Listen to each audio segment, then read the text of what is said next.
사무엘서를 마치고서 이제 우리가 열왕기서를 보는데요. 오래된 성경에는 이 사무엘 상하, 열왕기 상하 이렇게 구분이 되지를 않았다고 그래요. 마소라 사본이라고 하는 책은 그 두 권으로 되어져 있었어요. 열왕기서와 그 사무엘서. 그 후에 이제 헬라인역으로다가 그 70인역이라고 말하죠. 그때는 이렇게 번역이 되어졌어요. 왕국 1서, 왕국 2서, 왕국 3서, 왕국 4서. 그래서 사무엘서부터 열왕기서까지가 같은 역사의 흐름 이렇게 보았던 거죠. 그 후에 또 이제 고대 이탈리아 벌게이트 영역에서는 그래서 이 왕국이라는 말 대신에 열왕 1서, 열왕 2서, 열왕 3서, 4서 이렇게 나누어졌고요. 영어 성경에서 사무엘 1, 사무엘 2, 열왕기 1, 열왕기 2 이렇게 나누어짐으로써 그때부터 이제 우리 한영국이 조선 그 한국말로 우리가 번역하면서 사무엘 상하 이렇게 나누어졌던 거죠. 사무엘서도 누가 썼는지 잘 알려지질 않고 있죠. 보통은 사무엘이 썼을까? 다윗이 썼을까? 아니면 그 시대의 선지자 중에 한 사람이었을까를 잘 그렇게 분명하게 구분이 안 돼요. 열왕기서도 마찬가지예요. 열왕기서도 예레미야가 썼나 아니면 그의 제자가 썼나 하는 정도로 알 수가 없지만 우리는 하나님이 그의 저자시다. 하나님은 역사의 흐름을 계시의 도구로 삼아서 우리에게 하나님의 백성들의 삶, 하나님의 구원의 역사는 이렇게 반복되어져 계시되어지고 있다라고 하는 것을 가르쳐주는 아주 좋은 계시의 도구들인 것을 우리가 알 수가 있습니다. 문자적으로만 이렇게 본다 그러면, 사람의 입장에서 본다 그러면 그 역사의 기록을 통해서 그들에게 임한 참상, 지금 결국은 열왕기 그 상하 뒤에 나오는 이스라엘 백성들의 멸망, 바벨론의 그 포로되어져 가는 그 상황과 포로되어져 간 그 시대, 그들 속에다가 우리가 포로되어져 간 이유는 죄 때문이다. 비록 포로지만은 이제라도 신앙을 버리지 말고 하나님께로 돌아오면 하나님께서 용서하시고 신앙을 회복시켜 줄 것이다 라는 교훈을 하기 위해서 썼을 거다 라는 생각들이 분분하지만 우리는 다시 한번 구속사의 관점에서 사사기 시대를 넘어가면서, 사사기 시대가 암흑기 시대 아니야? 400년의 암흑기 시대가 지나갈 때 거기에 그들이 요구했던 것이 왕이었어요. 자기들이 원하는 인간 중심의 왕.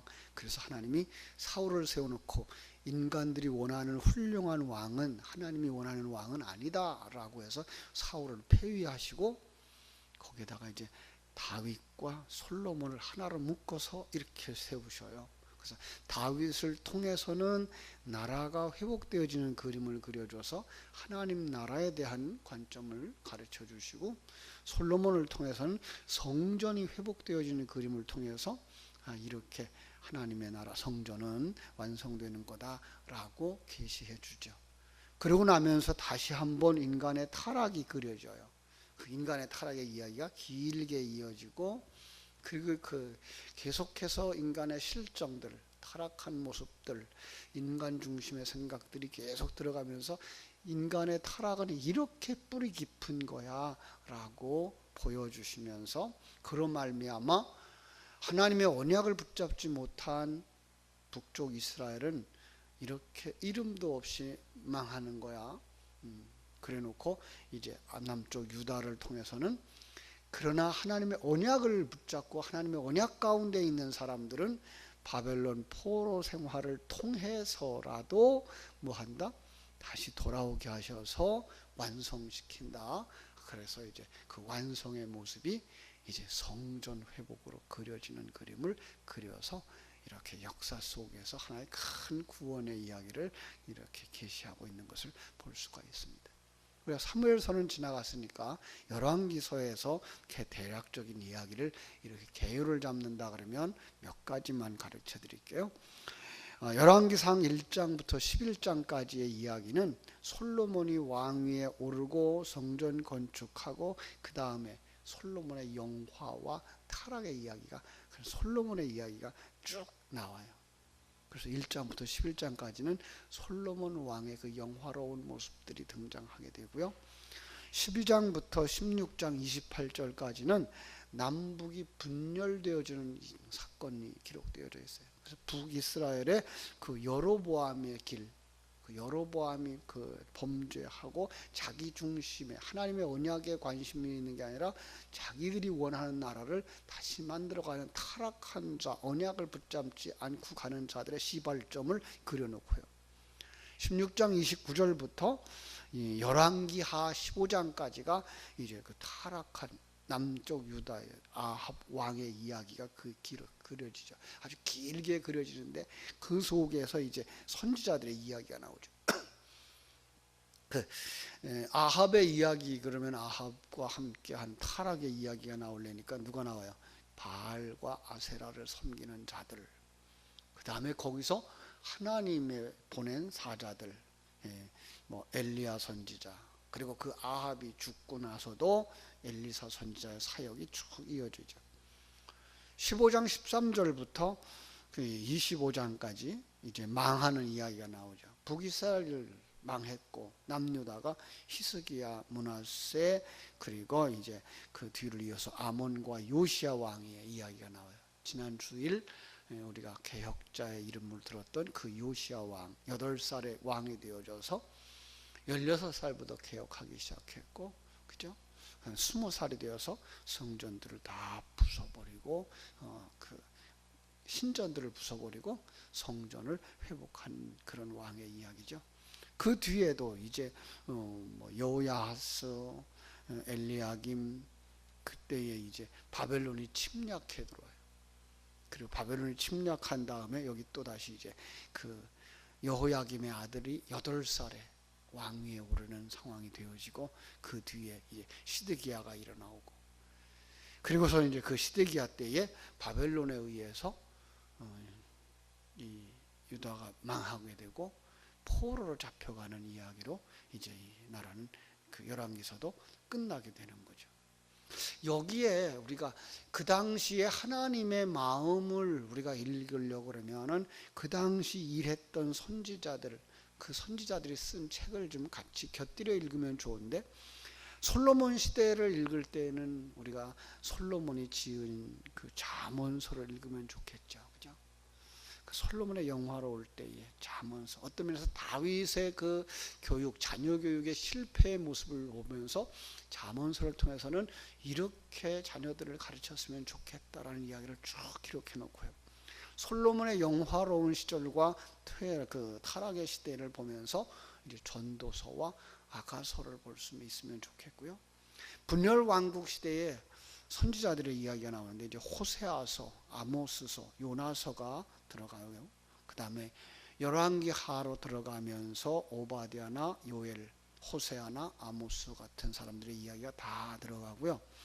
북이스라엘이 망하면서 남유다도 점점 죄악이 깊어져 갈 때에 그들에게 경고하시는 하나님의 음성, 이사야서, 미가서, 나훔서, 예레미야서까지 읽으면 이 솔로몬 시대에서부터 이 남쪽 유다가 이렇게 쭉 지나가서 망해져 가는 그 순간순간 속에서 하나님이 얼마나 그들을 향하여서 안타까운 마음을 가졌는가, 하나님은 어떤 그들 속에 계속해서 하나님의 사람들을 보내어줬고, 그럼에도 불구하고 그들은 순간순간은 회개하고 돌아오지만 그럼에도 불구하고 그들의 죄악은 점점 깊어갔다라는 이야기를 보면서 우리가 살고 있는 이 시대도 교회가 존재하고 눈물 흘린 회개들이 일어나고 복음을 가지고 돌아가자라고 종교개혁주의를 우리가 지키고 하지만 그럼에도 불구하고 이 세상 죄는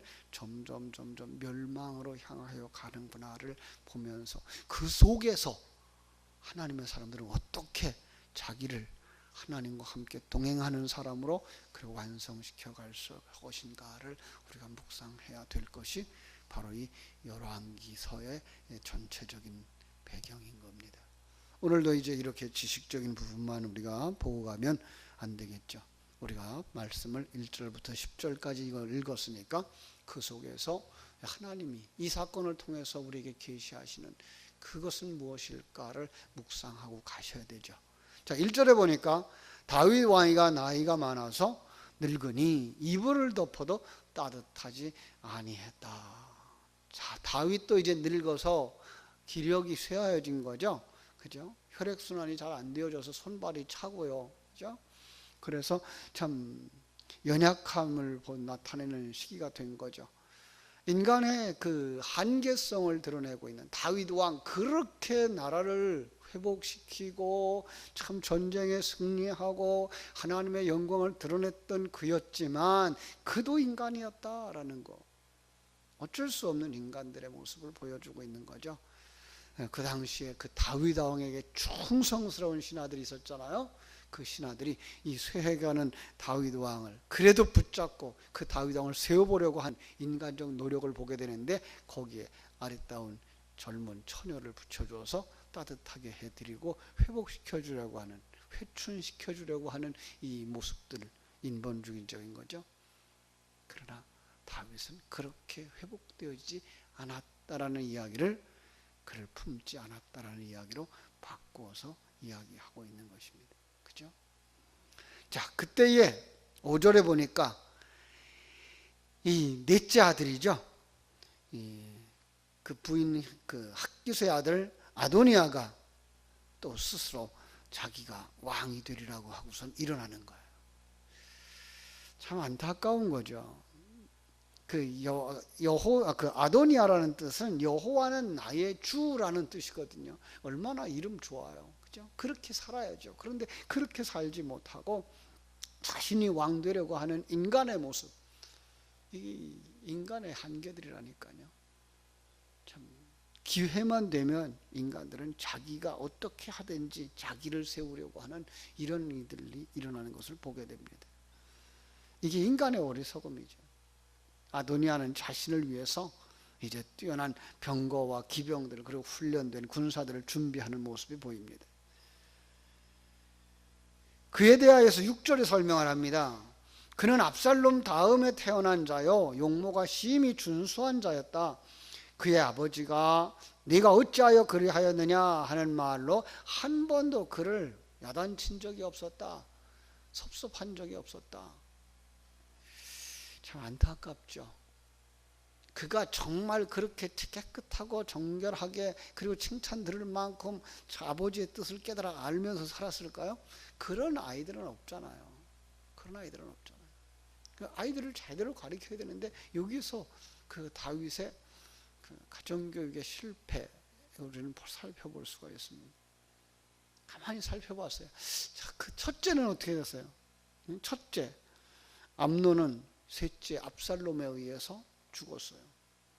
압살롬은 반역을 하다가 죽었어요. 둘째는 잘 기록이 없어요. 그리고 지금 넷째가 또 나오는 거예요.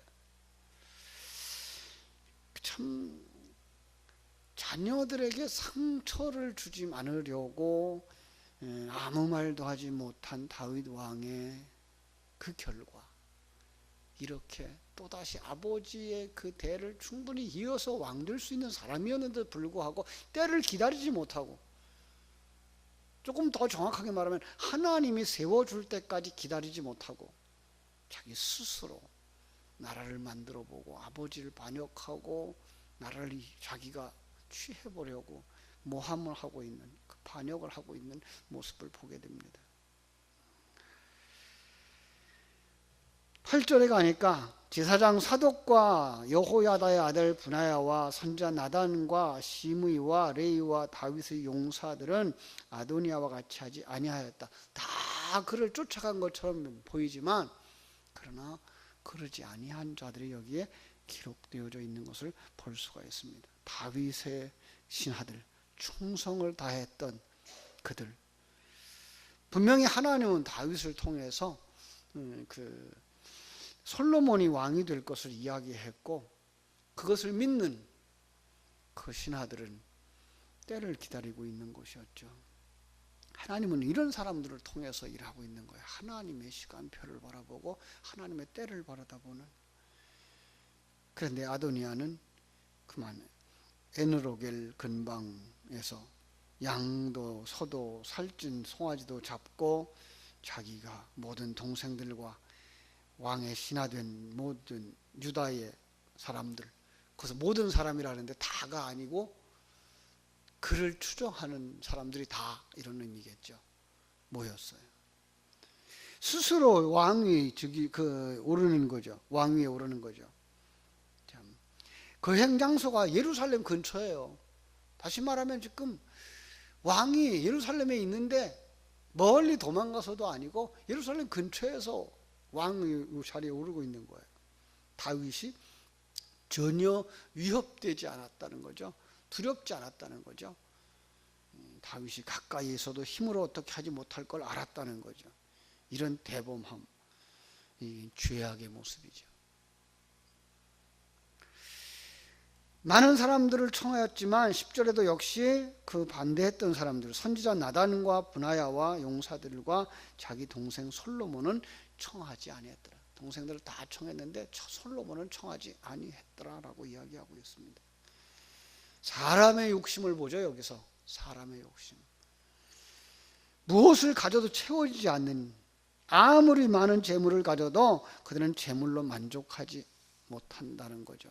그래서 더 많은 재물을 얻기 위해 노력하죠.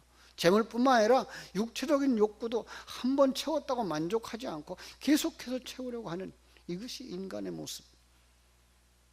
참 안타까운 거예요.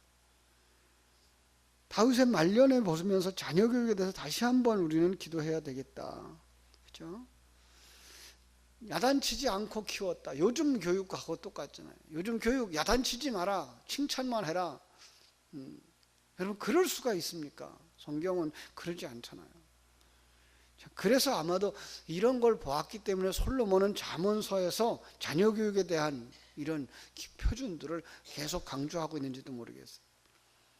자녀가 어릴 때 매를 들어서라도 교육하고 가르치는 것이 자녀의 미래에 좀 바르게 인도되는, 그리고 훌륭한 그릇이 되어지는 방법이다라고 성경은 잠언서는 말하고 있죠. 특별히 어린 자녀들에게 하나님의 말씀을 가르쳐라. 지난주일 우리가 오후 시간 예배 마친 후에 타교회의 집사님 초청해서 우리 지금 학생들에게 어떻게 이번 성경고사 대회에 참석하는 사람들을 만들까? 아니, 성경고사 대회에 참석하는 것이 아니라 정말 그 어린아이들의 심령 속에 그 성경 공과의 내용을 가슴 깊이 새겨져서 암송하고 그리고 답을 쓸 만큼 깊이 새겨져서 예수의 사람으로 살게 만들까? 그 이야기를 했어요. 사실 단순하게 그냥 시험에 어떻게 하면 앞장선 1등을 만들까, 어떻게 참여해서 남보다 좋은 성적을 얻을까가 아니라 그렇게 교육하니까 그들 속에 말씀이 살아있더라는 거예요. 그렇게 하니까 그들의 삶에 공부하는 방법들이 심겨지더라는 거예요. 그리고 그들의 인생이 바뀌어지더라는 거예요. 그 얘기를 들었으면 좋겠어요. 우리 교회가 우리 자녀들 교육에 그만큼 지금 집중하지 않으면 안 되는 시대라고 하는 걸 깨달아서 우리 정말 누구 몇 사람만이 아니라 그걸 시발점으로 해서 더 많은 사람들이 참여할 수 있도록 그렇게 암송하고, 그렇게 특별히 성경 공부도 하고, 더 나아가서는 아예 성경 공부, 과외 공부도 하는 그러한 교육을 좀 했으면 좋겠다라는 생각을 하게 되는 거죠. 그러지 않으면 다음 세대 없습니다. 전도사님들을 더 많이 오면은 그들이 다음 세대가 더 잘 되고, 아니 숫자는 늘어날 수 있겠죠. 더 중요한 건 뭐예요? 그 원론을 잃어버리면 안 되거든요. 말씀에서 떠나서는 안 되거든요. 말씀의 어느 구석에 무엇이 있는지. 이스라엘의 그 왕조들은 어떠한 순서를 가졌으며, 그들은 어떤 왕들이었으며, 어떤 범죄들을 했으며, 어떻게 개혁을 했으며, 어떤 사람들로 완성되어져 왔는지, 하나님은 그걸 통해서 그 그릇을 갖출 때 거기에 영적인 의미를 심어줄 수 있는 거지. 그릇도 없는데 영적인 의미를 아무리 많이 심어줘도 그들은 그릇을 가지지 못하면 그만 쏟아져 버린단 말이에요. 그래서 우리가 정말 그 다음 세대를 살리기 위해서 이 자녀 교육들, 우리 다음 세대 교육에 정말 정성을 쏟고 기도하고 물질을 투자할 수 있는 이런 교회를 바꿔줘 가야 되겠다라는 생각을 하게 됩니다. 우리의 말년, 이 새벽에도 연세 드신 어른들이 많습니다만은 정말 다윗은 왜 이렇게 연약해졌을까? 하나님의 말씀을 읽고 듣는 일에 소홀히 하지 않았을까? 육신이 연약해질수록, 보통 그래 핑계하죠. 들어도 다 잊어버려요. 그러니까 들어야죠. 그 듣고 되새김질 하셔야죠. 왜 다 잃어버리는지 아시죠? 세상 거 너무 많이 봐서 그래요. 텔레비전 너무 많이 봐서 그래요. 요즘 텔레비전이 사람을 다 망가뜨리고 있어요. 우리 학생들 휴대폰이 다 망가뜨리고 있어요. 그런 것보다 말씀 속으로 들어가야 되고 말씀을 되새김질하고 읽어야 되는데 우리가 그 속으로 들어가지 않으면 우리 이렇게 분란이 계속 일어나는 나라, 다윗의 가정처럼 분란이 쉬지 않는, 그리고 결국은 뭐예요? 나라가 나눠져 버리는 그 결과가 맺어질지도 몰라요. 우리 정말 바른 신앙을 위해서 다음 세대를 살리는 그 통로로 내가 변해야 돼요. 다음 세대를 살리자 그런다고 해서 그들에게 돈이나 주고 그들에게 잘 먹고 잘 살고 사람 숫자나 늘려서 그게 아니고요. 먼저 믿은 우리가 생명의 통로가 되어지고 축복의 통로가 되어져서 그들 속에 그 생명을 전수할 수 있는 사람들이 되어져야 되는 거예요. 신앙교육은요, 지식교육이 아니고요, 전수예요. 신앙의 전수. 어제도 우리 목사님들과 같이 야외에 나갔다 오면서 제가 한 말이 그거예요. 오늘날 노회 안에 어른들이 없고 질서가 없는 건 신앙이 전수되어지지 않아서 그렇다. 내 신앙의 선배는 어느 목사님, 그래서 그 어느 목사님 말씀하시면 그 앞에서 하고 들을 수 있는 젊은 목사들이 되어져야 하는데 지금 그게 안 된다. 가정에서도 마찬가지. 부모님의 말씀에 이해하고 순종하는 자녀들이 되어져야 되죠. 물론 부모님이 다 옳은 것 아니고, 그러나 거기서 어른을 존중하고 거기에 어른을 주신 하나님을 존중할 수 있는 그런 사람들로 바뀌어져야 다음 세대가 생명이 있고 질서 있는 나라로 살아갈 수 있는 거지. 그 질서가 없으면 어떻게 돼요? 다윗 왕국을, 다윗의 가족을 보면서 조금 뛰어난 녀석이 나와서 왕하겠다 그러고, 그건 없어지고 나면 또 다른 아들이 일어나서 내가 왕하겠다 그러고, 결국은 그것이 바로 오늘 우리 교회의 모습이고 오늘 우리 가정의 모습이 될 수 있다는 거. 그래서 오늘 이 새벽에 나라와 민족을 위해서 기도하시고 정말 다음 세대를 위한 교회를 세우는 일, 다음 세대를 위해서 우리가 생명을 전수해주는, 그래서 저희는 지난주에 오셨던 그 집사님처럼 명절이 되면 그 학생들이 집사님 덕분에 제가 여기까지 왔어요. 그 부모님들도 집사님 덕분에 우리 애가 이렇게 지금 바르게 서가고 있어요. 집사님 집에 선물 들고 올 수 있는, 선생님 밑에 선물 들고 올 수 있는 바로 그런 영향력 있는 생명의 통로에, 축복의 통로에, 신앙의 통로들이 되기를 위해서 이 새벽에 더 많이 기도해 주시고 그 일에 다른 사람이 아니라 우리가 쓰임받는 자 되어질 수 있게 되기를 주님의 이름으로 축원합니다. 기도하겠습니다. 하나님 우리 아버지,